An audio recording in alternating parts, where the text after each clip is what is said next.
Got two more questions. One on AJ Wilder talks. I know talks were still going on. What are the latest with them? Not a lot. We signed our end of the contract last week in New York. It's been sent, I believe now. If it hasn't been sent during this interview, it will be in the next couple of hours. I've been out of the office for a few days. All the terms that were agreed by Wilder, it's been papered for the April the 13th bout, signed by us and sent to him, so he's just got to add his ink. I like to do that because it makes it a little bit more real. You know, cut the bullshit, it's signed now. All you've got to do is sign it, it's done. He hasn't even got to sign it and send it back in that respect, so we'll see. But, you know, this fight is going to have a big role on Saturday night. If Dillian Whyte can win and look sensational, you know, he really is in the mix to take on Anthony Joshua, only if Deontay Wilder doesn't want the fight. Talking about that, Joshua wants that fight. He was asked the press conference as well, and he really wants that fight. What's the sort of motivation behind that fight? Him wanting that fight? Because it was such a good fight, it was such a good tear-up that he wants to do it again. You know, and Joshua loves to fight. He loves a tear-up. But he also wants to be the undisputed heavyweight world champion. And he can only do that by fighting Deontay Wilder. So that's the absolute focus. But AJ's intrigued by this fight because he says Parker's really, really fast. Great movement, sharp.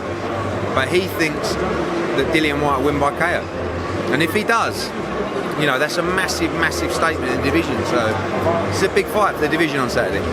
Eddie, where does Big Baby Miller fit into all of this? I know you've got sort of a promotional agreement with him in America, and there seems to be a sort of push from yourself to get him somewhere, maybe with Anthony Joshua in America. I think it's a push from himself, but you know, I think that ultimately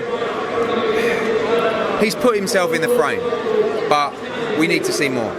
You know, like it can be a big fight, but it can be bigger. So I would like to see, you know, him beat the likes of Chisora or Takam winner or someone like that before we can start talking about a Joshua fight. But certainly, he's in the mix. He's in the mix. And after last week, although we nearly had a riot in New York, it made things a little bit more interesting, you know. Eddie, you know, on your job description, does it say security guard duties there? Because you've done a lot of them in the last couple of years. I learned a lot about America last week in the respect that